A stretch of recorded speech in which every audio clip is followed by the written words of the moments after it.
નમસ્કાર મિત્રો, દેશ અને દુનિયાના સુપરફાસ્ટ સમાચારમાં તમારું સ્વાગત છે। 1 થી 5 ઓગસ્ટની વરસાદ અંગેની મોટી આગાહી સામે આવી છે।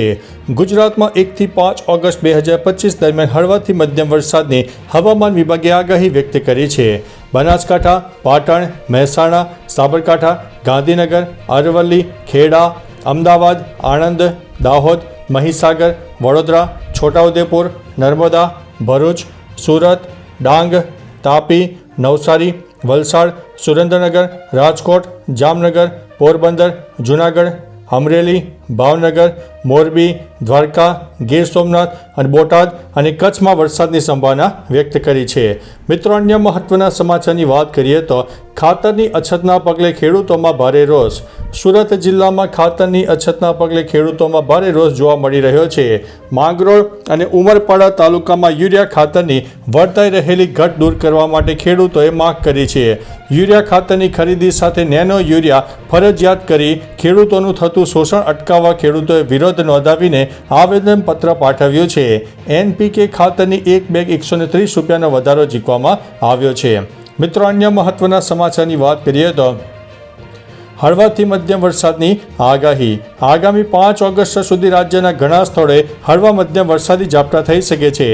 ઉપરાંત મિત્રો, ગુજરાતના મધ્ય ગુજરાત, દક્ષિણ ગુજરાત અને ઉત્તર ગુજરાત સહિત સૌરાષ્ટ્ર અને કચ્છના કેટલાક વિસ્તારમાં ગાજવીજ સાથે છૂટોછવાયો વરસાદ થઈ શકે છે। અમદાવાદ સહિત ઘણા શહેરોમાં પવન સાથે વરસાદની શક્યતા છે। 30 થી 40 કિલોમીટર પ્રતિ કલાકની ઝડપે પવન પણ ફૂંકાઈ શકે છે, તેથી માછીમારોને સાવચેત રહેવા માટે અપીલ કરવામાં આવી છે। મિત્રો, અન્ય મહત્વના સમાચારની વાત કરીએ તો રાજ્યના 66 લાખ હેક્ટરમાં વાવેતર। કૃષિ મંત્રી રાઘવજી પટેલે રાજ્યમાં ખરીફ વાવેતરની વિગતો આપી છે। તેમણે જણાવ્યું હતું કે રાજ્યમાં મોસમનો કુલ સરેરાશ વરસાદ 63% નોંધાયો છે। રાજ્યમાં આશરે 66 લાખ હેક્ટર જેટલા વિસ્તારમાં ખરીફ પાકોનું વાવેતર પૂર્ણ થયું છે। છેલ્લા 3 વર્ષની સરેરાશ કરતાં સામાન્ય રીતે રાજ્યમાં થયેલા કુલ 85 લાખ હેક્ટર વાવેતર વિસ્તારની સામે ચાલુ વર્ષે અત્યાર સુધીમાં 77%થી વધુ વિસ્તારમાં વાવેતર થઈ ગયું છે। મિત્રો, અન્ય મહત્વના સમાચારની વાત કરીએ તો વલસાડમાં ડેન્ગ્યુના કેસોમાં વધારો। વલસાડ જિલ્લામાં ડેન્ગ્યુના કેસમાં વધારો થયો છે। જિલ્લામાં 25 ડેન્ગ્યુ અને 6 મેલેરિયાના કેસ નોંધાયા છે। જિલ્લાના વિવિધ શહેરો અને ગ્રામ્ય વિસ્તારોમાં પાણી ભરાવાને કારણે મચ્છરોની વાવણી પણ વધી ગઈ છે। આના કારણે ડેન્ગ્યુ સહિતના પાણીજન્ય રોગો ફેલાવી રહ્યા છે। આ પરિસ્થિતિને ધ્યાનમાં રાખીને જિલ્લા આરોગ્ય વિભાગે 803 જેટલી ટીમો બનાવીને તાત્કાલિક કામગીરી શરૂ કરી છે। મિત્રો, અન્ય મહત્વના સમાચારની વાત કરીએ તો ઓનલાઈન જુગારે આચાર્યને ચોર બનાવ્યો। 26 આંગણવાડીઓમાંથી ગેસ સિલિન્ડર ચોરીનો ભેદ ઉકેલાયો છે। જામનગર LCBએ સસ્પેન્ડેડ આચાર્યને ઝડપી પાડ્યા છે। આ ધરપકડથી 3 જિલ્લામાં થયેલી કુલ 26 ઘરફોડ ચોરીઓનો ભેદ ઉકેલાયો છે। આરોપી કાંતિલાલ નખોમાં જામખંભાળિયા તાલુકાના કોટા ગામની પ્રાથમિક શાળામાં આચાર્ય તરીકે ફરજ બજાવતા હતા અને ઓનલાઈન જુગારમાં મોટી રકમ હારી જતા ચોરીના રવાડે ચડ્યા હતા। શાળામાંથી લેપટોપ વગેરેની ચોરી કરતા સસ્પેન્ડ કરી દેવામાં આવ્યા હતા। મિત્રો, અન્ય મહત્વના સમાચારની વાત કરીએ તો વલસાડ જિલ્લામાં પણ વરસાદી માહોલ જામ્યો। હવામાન વિભાગની આગાહી અનુસાર વલસાડ જિલ્લામાં વરસાદી માહોલ જામ્યો હતો।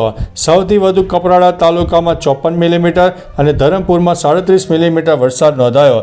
જિલ્લાના અન્ય તાલુકાઓમાં વલસાડમાં 28 મિલીમીટર, પારડીમાં 19 મિલીમીટર, ઉમરગામમાં 10 મિલીમીટર, વાપીમાં 23 મિલીમીટર અને છેલ્લા 24 કલાકમાં અનેક જિલ્લામાં સરેરાશ 28.5 મિલીમીટર જેટલો વરસાદ નોંધાઈ જવા પામ્યો છે। મિત્રો, અન્ય મહત્વના સમાચારની વાત કરીએ તો રાધનપુરના MLA CMને લખ્યો છે પત્ર। રાધનપુરના ધારાસભ્ય લવિંગજી ઠાકોરે બનાસ નદીના જર્જરિત પુલ પાસે ડાયવર્ઝન બનાવવાની માંગ કરતો CMને પત્ર લખ્યો છે। હાલમાં આ જર્જરિત પુલ પર ભારે વાહનો માટે પ્રતિબંધ મૂકવામાં આવ્યો છે। હાલ વિદ્યાર્થીઓને 30 કિલોમીટર વધુ અંતર કાપવું પડે છે। સરકારે નવા પુલની મંજૂરી આપી દીધી છે, પરંતુ નવો પુલ બનતા ઘણો સમય લાગશે। આ ડાયવર્ઝન બનવાથી સ્થાનિક લોકો અને વિદ્યાર્થીઓને રાહત મળશે। મિત્રો, અન્ય મહત્વના સમાચારની વાત કરીએ તો ગુજરાતમાં પ્રથમવાર સબ રજિસ્ટ્રાર કચેરીમાં IT વિભાગનો સર્વે।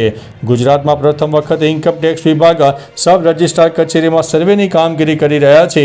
મોડી રાત સુધીમાં આ સર્વેની કામગીરી ચાલુ રહે તેવી શક્યતા હતી। રાજકોટ ઝોન નંબર 5માં વર્ષ 2024-25 દરમિયાન થયેલા દસ્તાવેજોની ચકાસણી કરવામાં આવી રહી છે। માહિતી અનુસાર અમદાવાદના આસિસ્ટન્ટ કમિશનરની સાથે અન્ય અધિકારીઓની ટીમ પણ તપાસમાં જોડાઈ ગઈ હતી। મિત્રો, અન્ય મહત્વના સમાચારની વાત કરીએ તો ગટરના પાણીના નિકાલ મુદ્દે મહિલાઓનો હોબાળો.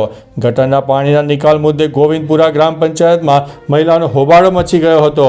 મહિલાઓનો પંચાયત કર્મચારી વિરોધી સૂત્રોચ્ચાર સાથે વિરોધ કર્યો હતો. જો આ ગટરના પાણીનો સમયસર નિકાલ નહીં કરવામાં આવે તો રહીશો ઉગ્ર આંદોલન કરવાની ચીમકી ઉચ્ચારી હતી. ગટરના પાણી રોડ પર ભરાતા સ્કૂલે જતા બાળકોને ભારે સમસ્યા થઈ રહી છે.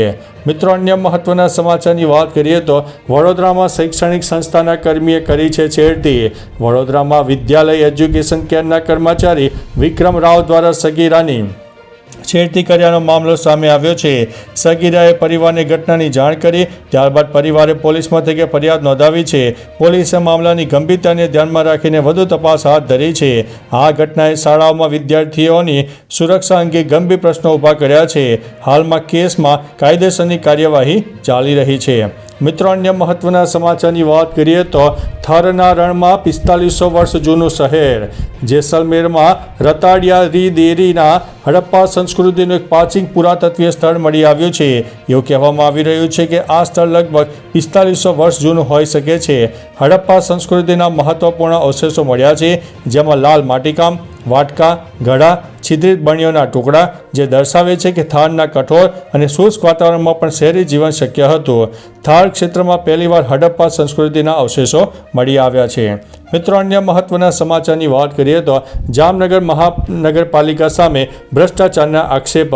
જામનગર મ્યુનિસિપલ કોર્પોરેશનમાં ભ્રષ્ટાચારના આક્ષેપો સામે કોંગ્રેસ દ્વારા વિરોધ નોંધાવવામાં આવ્યો. કોંગ્રેસના કાર્યકરોએ શહેરમાં રેલી કાઢી અને તંત્ર વિરુદ્ધ આક્રોશ વ્યક્ત કર્યો. પાર્ટીનો આરોપ છે કે મ્યુનિસિપલ તંત્રમાં ભ્રષ્ટાચાર ચાલી રહ્યો છે અને જનહિતના કામોમાં ગેરરીતિ થઈ રહી છે. વિરોધ દરમિયાન કોંગ્રેસે તાત્કાલિક તપાસ અને જવાબદારી નક્કી કરવાની માંગ કરી છે. મિત્રો, અન્ય મહત્વના સમાચારની વાત કરીએ તો પ્રેમ પ્રકરણની અદાવત. યુવકના પિતાએ ગુમાવ્યો છે જીવ. બનાસકાંઠાના થરાદના ડુવા ગામે પ્રેમ પ્રકરણના વિવાદમાં એક યુવકના પિતાની હત્યા થઈ છે. આરોપીઓએ પહેલાં તેને ગાડીથી ટક્કર મારી અને હથિયારો વડે હુમલો કર્યો. એક જ કોમના બે જૂથ વચ્ચે ચાલી રહેલા વિવાદમાં આ હત્યા થઈ હોવાનું સામે આવ્યું છે. પોલીસે યુવતીના 12 પરિજનો સામે ફરિયાદ નોંધાવી છે અને વધુ તપાસ હાથ ધરી છે.